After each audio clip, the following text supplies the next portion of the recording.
I'm sure it comes to no surprise to anyone that's just had any awareness of what's going on in the Canadian real estate market. I mean, specifically a few markets, but in general, it feels like it's the whole of Canada that's really on fire right now. And when I say the whole of Canada, I mean, a lot of the most populous areas. So we're taking a look at a lot of Ontario. We're taking a look at out in BC. We're taking a look at even Quebec, right? The markets are hot. So it comes to no surprise when RBC warns of overheating in housing market. With Canada's housing market showing no signs of slowing down, RBC's senior economist has warned of overheating as one of the several potential risks in the near future. What does that mean, though? In a recent report, Robert Hogue, I'm going to assume that's how he pronounces his name.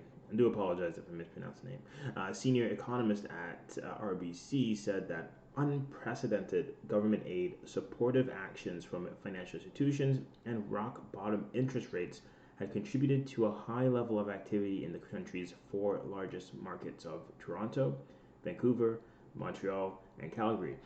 And also, if you take a look a little bit outside of those areas, because I mean, if you're in Ontario, you'll see that even London is doing, the market is crazy. The market is crazy just in the GTA. I mean, and considerably outside of the GTA. So COVID-19 wasn't the much feared Armageddon for Canada's housing market. Uh, However, Hogue warned that while super strong, Canada's housing market was not risk-free, saying the main near-term risk is overheating, not a price collapse. Super strong demand is quickly depleting inventories across the country, said Hogue. Competition between buyers is extremely fierce in many markets, including smaller ones, and a fear of missing out is taking hold. Such dynamics often leads to self-reinforcing price trends. Hogue also said that while exceptionally low rates provide a powerful tailwind for the market, the wind could change direction if a quick economic recovery stokes inflation fears, causing interest rates to rise.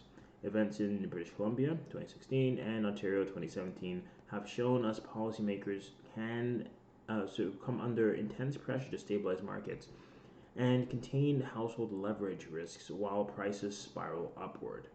Additionally, Hoke said that a fall in immigration could put the brakes on housing demand if sustained. I mean, we're not. I mean, I think we've already seen the fall in immigration. I don't think we're going to see a continue reduction in immigration. If anything, we are going to start to bring more people in because we need to make up for numbers that were missed out on last year. Right, so the impact of persistently low immigration would likely spread beyond the rental market of Canada's largest cities. Said Hogue, condo markets could become vulnerable. And of course, as Canada struggles with slowdown in the vaccine rollout, Hogue said that the pandemic still represents a threat to the housing market. New variants could emerge that could destabilize the economy. Now, it's not so much, not to be controversial about this, but it's not so much the virus itself that is what is the threat. It is the response to the virus. So, and that's completely a political determination, right? Because if we take a look in the U.S., just because they have a lot of jurisdictions that had a different approach, you can take a look and see at say um, Florida's response compared to a New York or a California, right? So Florida, they were very I don't want to say cavalier, but they didn't have a shutdown to the extent of a California or a New York, and their numbers are comparable. They're not when it comes to death and the total toll that it took. If anything, it shows that Florida actually fared considerably better. So if we're using that as evidence for what we may be doing in the future, because we can see that shutdowns aren't necessarily the only way to manage the spread of this virus going forward, we may have a different approach. So I don't think variations of this virus are necessarily going to create a dampening effect on our economy. It really just depends on what the the political climate is at a time. All right. So if we have politicians that are in there that are willing to say, well, you know what, um, we have evidence to suggest that we can manage the crisis or we can manage the pandemic in a different fashion, one in which still allows us to live a rich and robust lives while minimizing the potential damage to the most vulnerable people in the society.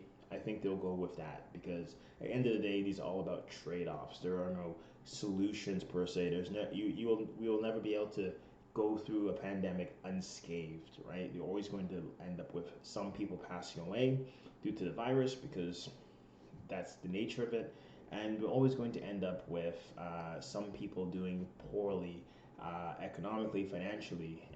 But the question is, how does everything balance out, right? How do we minimize the amount of deaths and also minimize the impact on the economy going forward at the same time?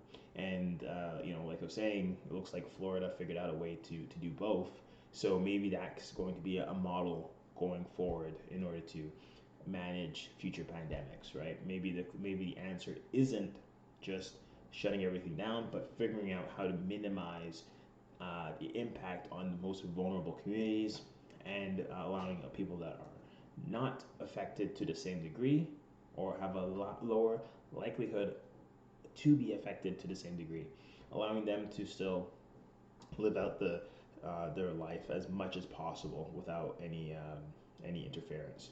Anyways, that's just a theory that what could happen. It really just depends on the political climate. I don't think it's just a matter of saying, well, there's a new virus, so we're all going to shut down. I think it depends on the will of the politicians, the will of the people, and they'll act accordingly, right? So, I mean, if the political climate is still the same as it was in early 2020, then we're going to get a similar response. If it's not, if it's different, then I think we may have an opportunity to not have to contract. Anyways, that's my thoughts on this. Let me know what you think in the comment section, and yeah, have yourself a great day.